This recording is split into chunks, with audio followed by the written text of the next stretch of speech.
안녕하세요. DDR 부동산 연구원의 서영창입니다. 이번 시간에는 토지 투자 유의사항 15번째 관광농원 사업 인허가에 대해서 설명하도록 하겠습니다. 앞 시간에는 농어촌 지역에 투자를 하려면 그리고 투자에 성공하려면 먼저 농어촌 관광을 지원하는 국가 및 지자체의 목적과 그 의지가 각종 농촌 관련 법령에 규정되어 있으므로 그 법령을 효율적으로 이용하여야 한다고 설명하였습니다. 농어촌 투자와 관광산업 7개 단계 중에서 이번 시간에 관광농원 사업과 인허가 부분에 대해서 설명을 하고 다음 시간에는 그 안에 소용되는 시설에 대해서 설명하도록 하겠습니다. 원래 국토 효율적 이용 및 토지 개발에 대한 규제는 국토계획법에 규정되어 있는데 비도시 지역인 농업, 농촌 개발에는 환경법 등 각종 개발 규제가 도시 지역보다 훨씬 많아서 농어촌 개발이 굉장히 어렵습니다. 반면 전국 균형 발전과 도농 간의 격차를 해소하기 위하여 농어촌 개발 사업에 대한 중앙정부 및 지자체 지원 법률이 많이 있는데 대표적인 것이 농어촌 정비법이고 또 이 법에 관광농원 사업 인허가 절차 및 기준이 규정되어 있습니다. 농어촌 관광휴양사업의 규모 및 시설 기준이라고 하는 농어촌 정비법 제47조 그리고 시행규칙 별표 3에 의한 사업 규모를 보면 농어촌 관광휴양단지 사업은 15,000제곱미터 이상 100만 제곱미터 미만, 그러니까 30만 평 미만이고 관광농원 사업은 10만 제곱미터 미만, 그러니까 3만 평까지만 관광농원 사업을 할 수 있는데 임야는 3만 이하, 3만 제곱미터 이하라고 산지관리법에 규정되어 있고 농지는 10,000제곱미터 이하라고 되어 있습니다. 그러니까 임야에는 관광농원 사업을 9,000평까지 밖에 못한다 이겁니다. 그리고 농지는 약 3,000평만 할 수 있다. 물론 두 개를 합하면 또 면적이 늘어날 수도 있습니다만 상한 면적이 10만 제곱미터 미만이죠. 그리고 농어촌 민방 사업은 우리가 펜션으로 사용하는 주택 연면적 230제곱미터 미만의 주택에만 가능한 겁니다. 자, 그래서 농어촌 정비법에 의한 농어촌 관광휴양사업은 그 규모에 따라서 대형 개발은 농어촌 휴양단지사업 100만 제곱미터 미만으로 또 그리고 중형 개발은 관광농원 및 주말농원으로 10만 제곱미터 미만으로 소형 개발은 농어촌 민박사업이 있습니다. 이 관광농원 사업은 도시인은 개발 자격이 없고요. 그러니까 도시인은 직접 개발을 할 수 없습니다. 또 농업인 또는 어업인, 한국농어촌공사 농업인 단체만이 개발 및 운영할 수 있습니다. 그러니까 도시인이 현지인이 되어서 농업인 자격을 갖추거나 아니면 농업인 단체에 들어가서 자격을 갖추었을 때만 관광농원 사업 허가 신청 자격이 있다는 겁니다. 그리고 이 관광농원에서 할 수 있는 사업이란 농어촌의 자연자원과 농림수산 생산 기반을 이용하여 지역 특산물 판매시설, 영농체험시설, 체육시설, 휴양시설, 숙박시설, 음식 또는 용역을 제공하거나 이에 딸린 시설을 갖추어 이용하게 하는 사업을 말합니다. 주로 관광농원에서 예를 들어서 계획관리 지역이라든지 준보전 산지에서 할 때는 지역 특산물 판매 시설 그리고 원하는 용도의 체육 시설 그리고 숙박, 음식 이런 시설들을 할 수 있기 때문에 관광농원을 이용하게 되고 그런 관광농원을 농어촌 관광 체험 휴양마을로 지정받아 가지고 도농교류법에 의해서 지역 관광 명소로 만드는 이런 것들이 동시에 이루어지게 되는 거죠. 그래서 관광농원 사업이 주로 많이 전국적으로 일어나고 있는 거고 또 주말 농원 사업이란 주말 영농과 체험 영농을 하려는 이용객에게 농지를 임대하거나 용역을 제공하고 그 밖에 이에 딸린 시설을 갖추어 이용하게 하는 사업을 말합니다. 그런데 관광농원을 지금까지 그리고 앞으로 개발하려고 하는 사람들은 크게 세 가지로 나눠볼 수 있습니다. 그러니까 관광농원 인허가에 관심이 있는 사람은 크게 세 가지 종류일 것이라는 거죠. 첫 번째로는 개인 또는 마을 전체 그리고 농업인 단체가 정부 및 지자체의 도움을 받아서 운영하고자 하는 농어촌 관광사업. 그러니까 진짜로 농어촌 관광 사업을 하고 싶어서 관광농원 인허가에 관심을 갖는 분이 있고, 또 농어촌 마을이란 도시 관광객 유치를 위해서 농어촌 관광사업을 진행하기 위해서는 지자체의 행정적 지원이 절실하고 또 국가의 경제적 지원도 받아야 성공할 수 있기 때문에 지금 전국의 많은 마을이 농어촌 관광사업을 추진하고 있습니다. 참고로 관광농원에는 상한 15억까지도 융자가 연 2% 정도의 융자가 될 수 있기 때문에 농어촌 관광산업 중에 관광농원 사업은 많이 사람들이 하고 있는데 이런 것들이 전시행정으로 끝나지 않도록 철저한 사전 준비가 되어야 한다는 겁니다. 그리고 두 번째 관광농원 개발하려고 하는 사람의 목적, 귀농 기촌 사업을 개인이 또는 동호인과 함께 자력으로 운영하면서 워라밸 시대에 맞게 자연을 즐기고 부동산 가치도 높이기 위함으로 귀농 기촌 사업은 그 사업성 검토가 중요합니다. 귀농 사업은 유통 등 판매가 제일 중요하고 귀촌 사업은 자연 경관 등 볼거리와 접근성이 중요할 것입니다. 대표적인 귀농 기촌 사업은 지자체에서 많은 행정적 지원을 하고 있으므로 사전에 관광농원 사업을 하기 전에 지자체와 협의를 통해서 많은 지원 약속을 받아야 한다는 겁니다. 세 번째 관광농원 개발을 하려고 하는 사람의 목적은 임야 등 대형 토지를 가지고 있는데 그 개발 가치를 찾거나 또 관광농원 사업을 통해서 분양 사업을 하기 위함인데 임야가 개별법으로는 허가되지 않을 때 농어촌 정비법으로는 여러 가지 유리한 개발 여건을 갖출 수 있습니다. 그래서 특히 임야 등 대형 토지에는 각종 인허가 규제가 많은데 국토계획법이나 산지관리법으로 일반 목적으로는 허가 안 되는 것도 관광농원으로 가면 일단 허용 시설의 제한만 받을 뿐 인허가가 가능할 수 있거든요.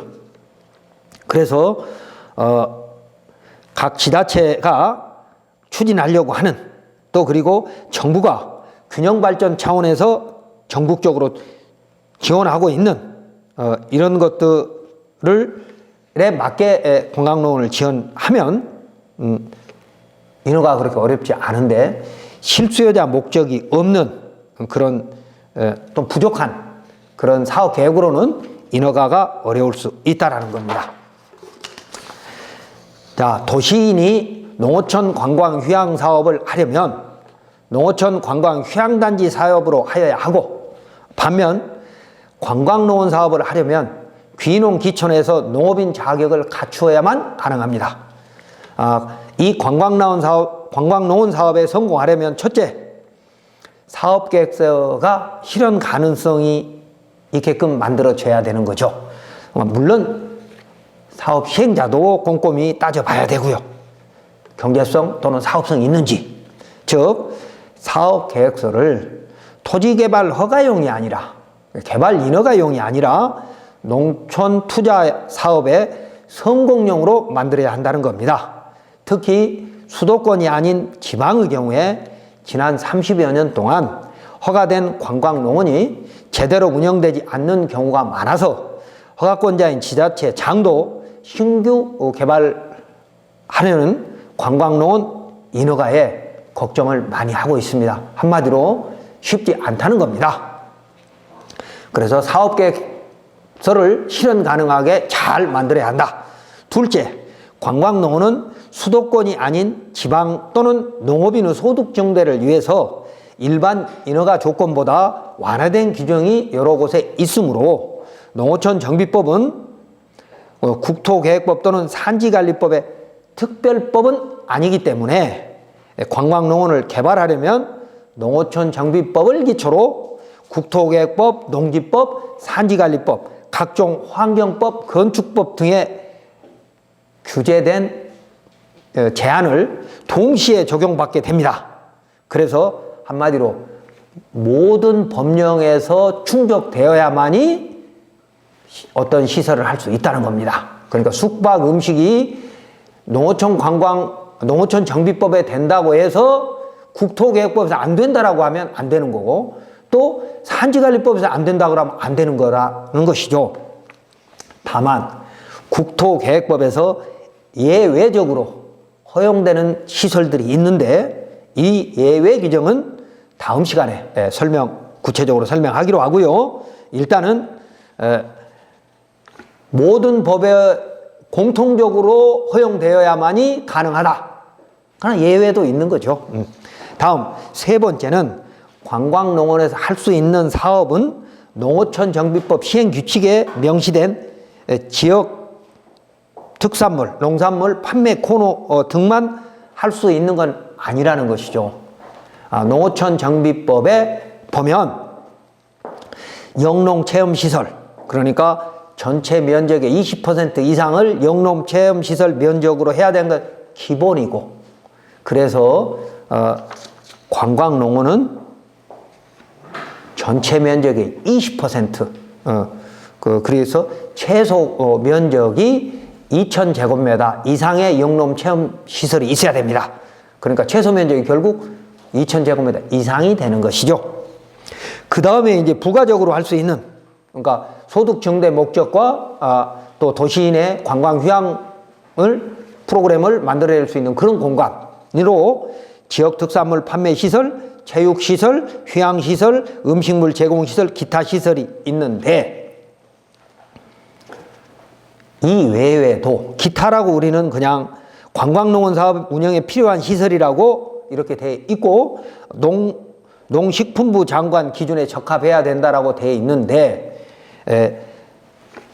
큰 틀에서 보면 국토계획법이나 산지관리법에서 허용되지 않는 것은 안 되지만, 국토계획법이나 산지관리법에서 안 된다고 규정되지 않은 시설, 그런 시설은 농어촌 관광과 농촌 소득 증대 목적, 그리고 자연 경관을 훼손하지 않는 여러 가지 각종 법규에서 명확하게 안 된다는 규정만 없다면 허용될 수 있기 때문에 조금 더 농어촌 정비법에서 정한 기본적인 시설 외에 기타 시설을 조금 더 폭넓게 볼 필요 있다는 겁니다.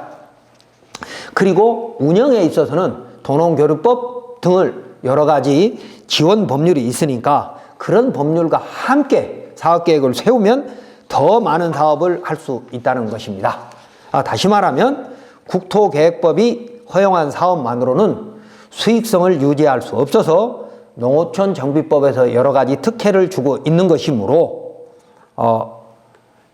기타 관광농에 넣을 수 있는 시설은 아까 기본적으로 개발행위 허가에서 안 되는, 산지관리법에서 안 되는, 또 그리고 여러 가지 환경법에서 안 되는 이런 것들만 아니라면 차별화된 그런 영농 체험 프로그램을 실현할 수 있는 시설들은 원칙적으로 가능하다라고 생각을 하고, 지속적으로 발전할 수 있는, 관광농원이 발전할 수 있는 그런 아이디어는 최대한 찾아서 여기다 제공해야 될 것이라는 것입니다.